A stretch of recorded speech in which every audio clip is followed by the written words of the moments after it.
Much of my day job involves working with agencies of public safety and municipalities to find more effective and efficient ways to both enhance public safety and reduce crime. Rapidly urban growth and the increase in populations in urban centers poses specific challenges to public safety.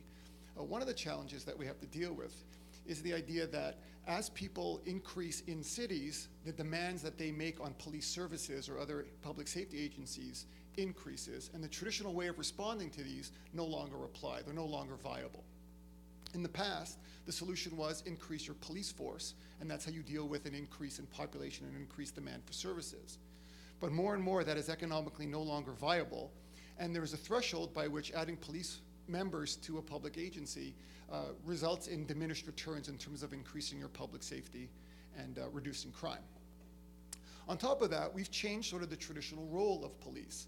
While police are primarily still involved in crime fighting, we've extended that responsibility to things like engaging in a range of community policing strategies, roles that local police have to play in terms of homeland security or counterterrorism, and even the increasing challenges that transnational crimes pose to public safety agencies.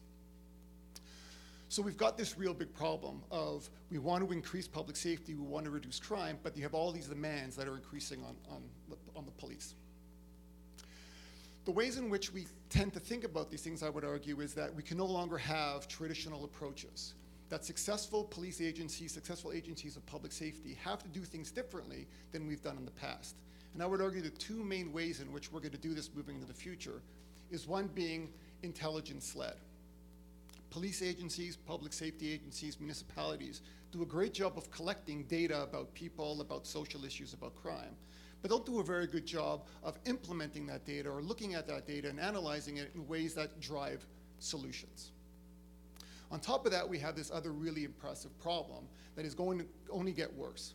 Most municipalities are reporting that anywhere from 50 to 60% of the people that police encounter or calls for service are driven by vulnerable people or disenfranchised people.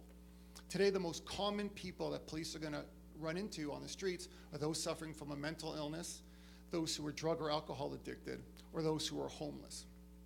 And so we've moved police from the traditional role of a crime fighter to one of a social worker who has to try to address all of these issues. And so being intelligence-led is one way to solve that issue.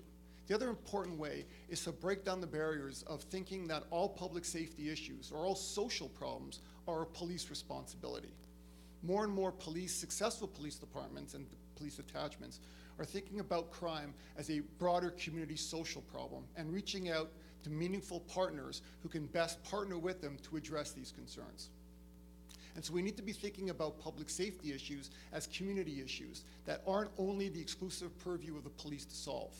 The more the police can reach out to the public, to businesses, to various other sectors of government, the more successful they can be in addressing these social issues, rather than simply increasing the number of police or increasing the budgets that police have over city budgets.